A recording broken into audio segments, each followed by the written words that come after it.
자, 이번에는 파이썬의 주요 내장 자료형에 대해서 설명을 드리도록 하겠습니다.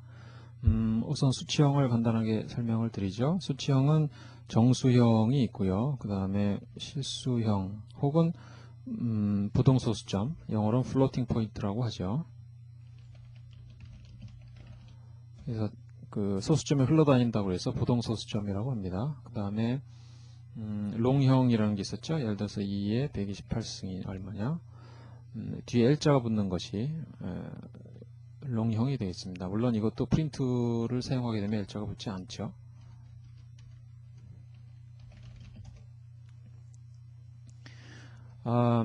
그 다음에 이제 복소수형이라는 게 있었죠. 4 플러스 5j 뭐 이런 것들이 있었고요. 문자열인 경우는 이제 여러분한테 이미 이것도 설명을 드렸습니다만 간단하게 다시 설명을 드리도록 하죠. 문자열이 있으면은 그 원하는 데이터를 이렇게 취할 수 있고요. 마이너스 1은 끝에서 첫 번째 문자, 이건 끝에서 두 번째 문자 이렇게 되겠죠. 그 다음에 슬라이싱이라는 게 있다 이렇게 말씀을 드렸습니다. 슬라이싱은 그 부분 문자를 취해내는 것입니다. 여기가 0 위치고요. 1에서 2, 3, 4니까 PAM, M 3개만 나오게 되죠. 이것을 이제 슬라이싱이라고 합니다. 슬라이싱은 이제 뭐 앞에 걸 생략하면 처음부터라는 의미고요. 뒤에 거를 생략하면 뭐 끝까지라는 의미가 되겠습니다. 그리고 문자열의 곱하기는 반복을 의미하고요. 그 다음에 문자열의 더하기는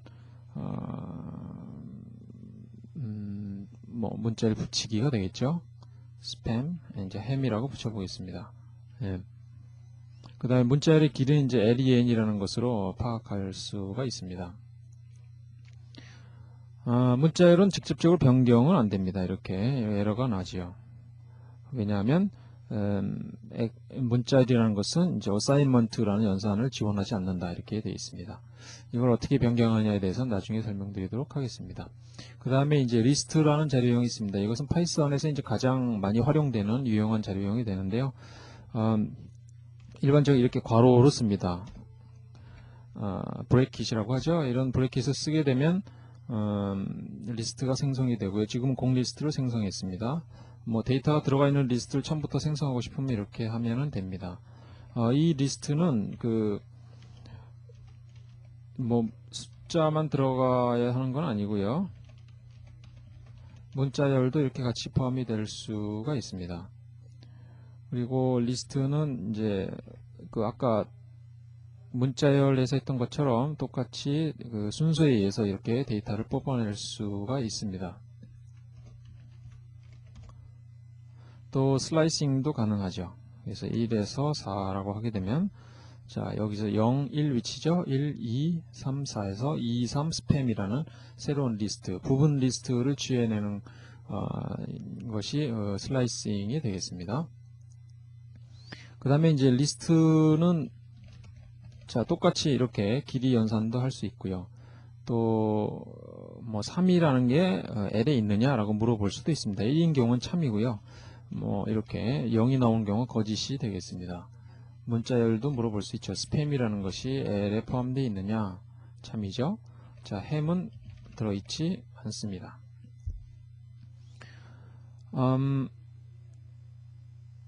이제 리스트는 그 소위 메서드라는 것 같습니다. 리스트에 이제 관련된 함수들인데요. 그 리스트의 어떤 조작을 하기 위해서 우리가 이런 메서드를 씁니다. 예를 들면 append L점하고 이제 append라는 함수를 쓰게 되면요. 리스트에 아까 리스트가 이런 모양이었는데 맨 끝에 데이터가 이렇게 추가가 됩니다. append 뭐 얼마든지 추가가 가능합니다. 그 다음에 뭐 값을 변경시키는 것은 뭐 이렇게 할 수가 있고요. 여기요.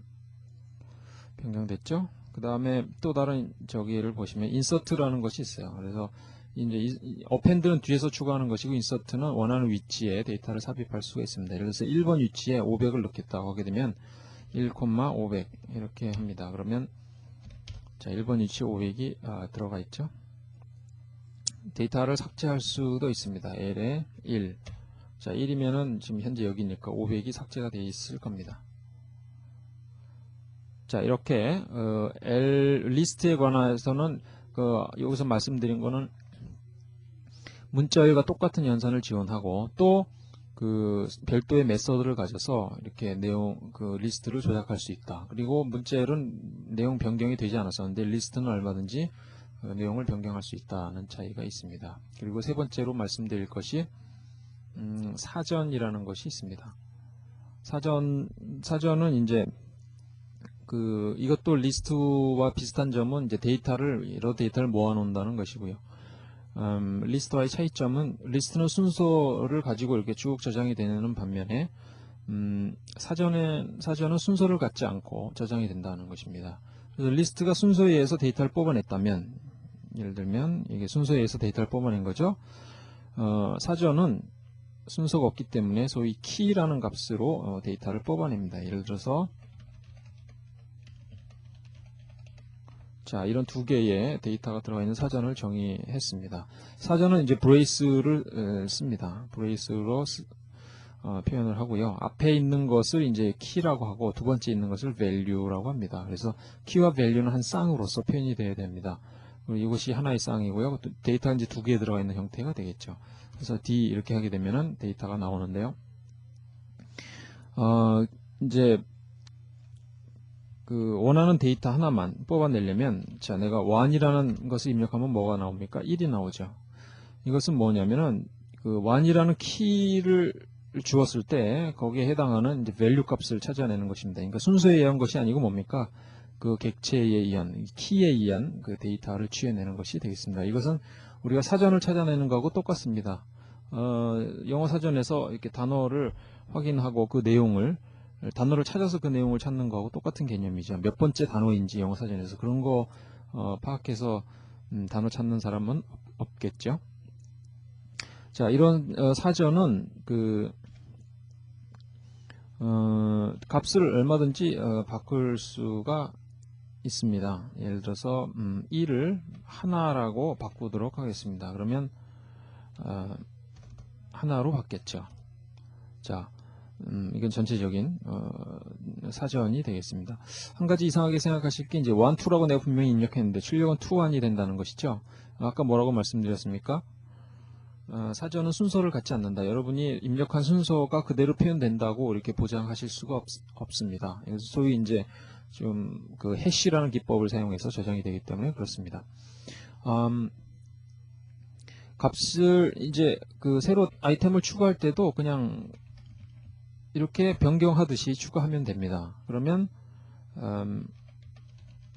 데이터가 추가가 되어 있죠. 네, 삭제할 수도 있습니다.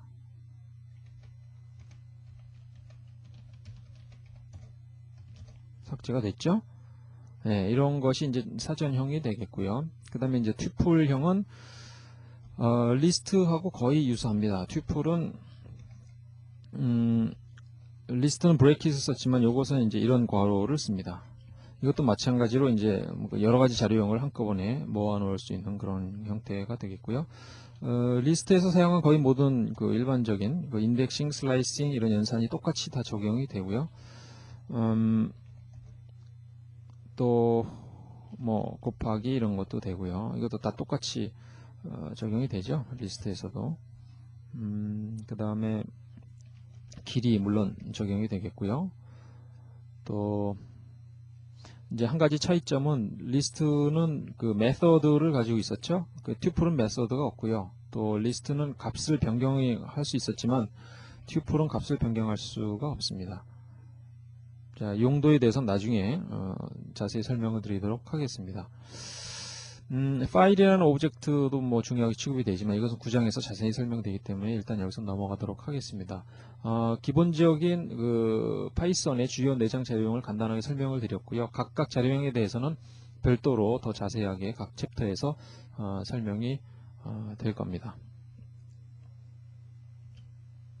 내장 자료형을 이제 한꺼번에 표로 한번 분류를 해본 내용이 되겠습니다. 우선 이제 우리가 지금 배운 자료형의 종류가 있죠. 수치형, 문자열, 리스트, 튜플이라고 했습니다. 사전. 저장 모델은 이제 리터럴은 이제 한 가지 데이터만 저장할 수 있는 거, 그 다음에 저장형은 여러 개의 데이터를 저장할 수 있는 형이 되겠습니다. 그래서 수치는 값 하나만 저장하죠. 그 문자열도 이제 문자만 쭉 저장할 리터럴형이 되겠고요.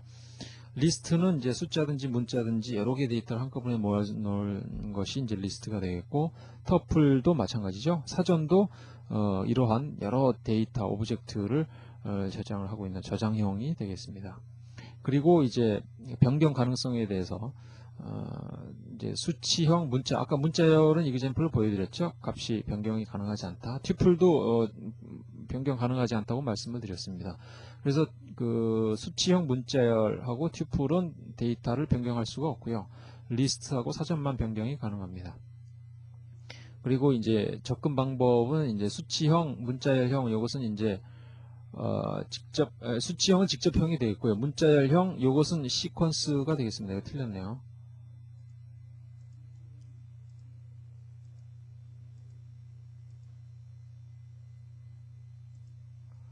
요것도 이제 시퀀스형이 되겠습니다. 죄송합니다. 그리고 이제 이 시퀀스형의 이제 공통점은 뭡니까? 인덱싱이 가능하다. 그 다음에 슬라이싱이 가능하다. 또 LEN 같은 그런 거, 그래서 데이터가 그 어떤 안에 포함이 되어 있는가 하는 아까 연산자 있었죠? in을 사용할 수 있다는 거.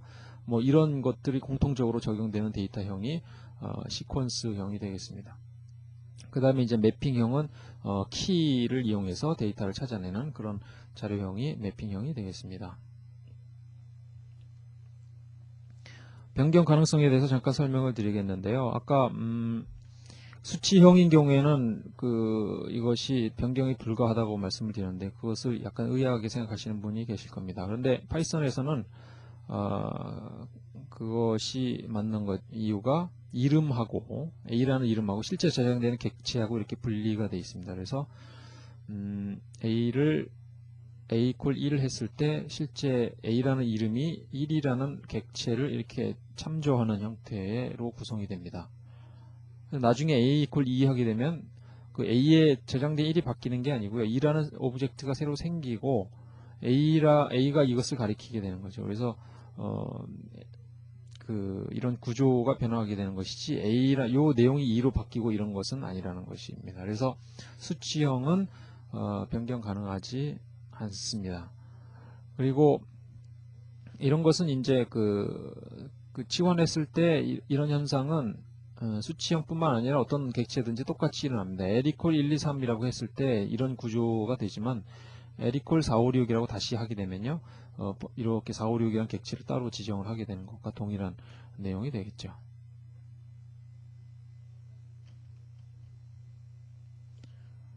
자, 이번에는 자료형을 확인하는 여러 가지 자료형이 있었죠. 그 자료형을 어떻게 확인할 것인가. 그래서 잠깐 샘플을 보여드리도록 하겠습니다. 예를 들어서 A라는 데이터가 있는데 이게 눈으로 확인하기 전까지 모르죠. 그래서 쉽게 확인할 수 있는 방법은 이제 타입이라고 합니다. 타입 A 하면 이제 이거는 스트링이다. 그 다음에 L이라는 게 리스트가 있었죠. 그래서 타입 L 하게 되면 이제 리스트다 이렇게 알 수가 있습니다. 이건 딕셔너리가 되겠고요. T는 이제 튜플이 되겠죠. 그래서 L이라는 것이 뭐 리스트냐 이렇게 물어보려면 타입, 자 이렇게 해서 간단히 여러분이 즉시 확인할 수가 있습니다. 왜냐하면 공리스트도 리스트니까 이렇게 비교가 가능하죠. 네, 숫자냐 이렇게 물어보면 이런 식으로, 자 아까 숫자가 뭐가 있었죠?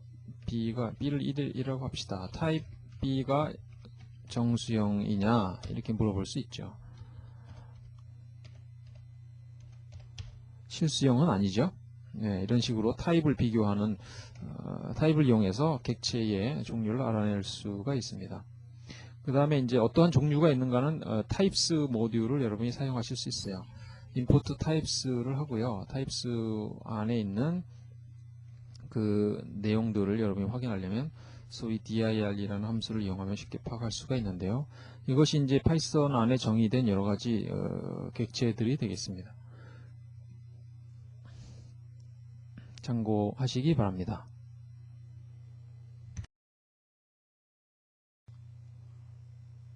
자, 이번에는 파이썬의 그 메모리 자동 관리 기법에 대해서, 원리에 대해서 간단하게 설명을 드리도록 하겠습니다. 이것을 쓰레기 수집 혹은 garbage collection이라고 하기도 하는데요. 우선 example을 통해서 설명을 드리죠.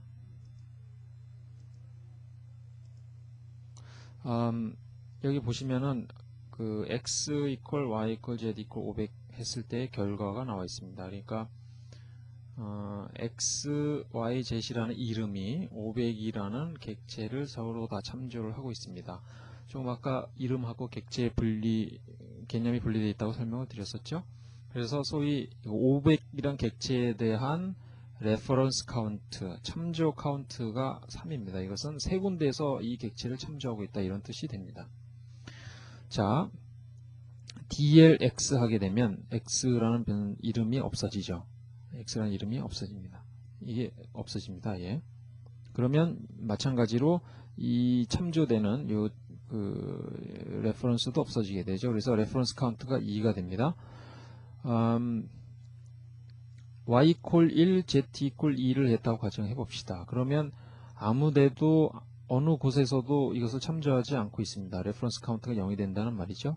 그렇게 되면 더 이상 이 객체는 사용되지 않는다는 것을 의미하기 때문에 시스템에서 자동적으로 이렇게 메모리가 제거가 됩니다.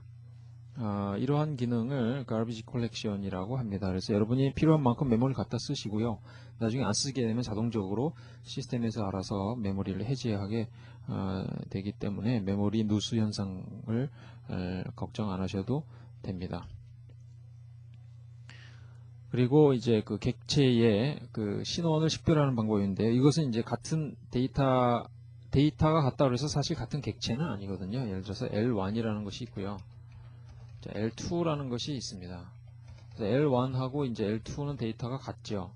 그렇지만 L1하고 L2는 같은 객체는 아닙니다. 무슨 얘기냐면 L1이라는 것이 이 객체를 가리키고 있고요. L2라는 것은 이 객체를 가리키고 있지만 이 두 개의 객체는 같은 값을 갖고 있는 별도의 객체라는 뜻입니다. 그래서 is라고 여러분이 쓰게 되면은 이거 두 개가 같은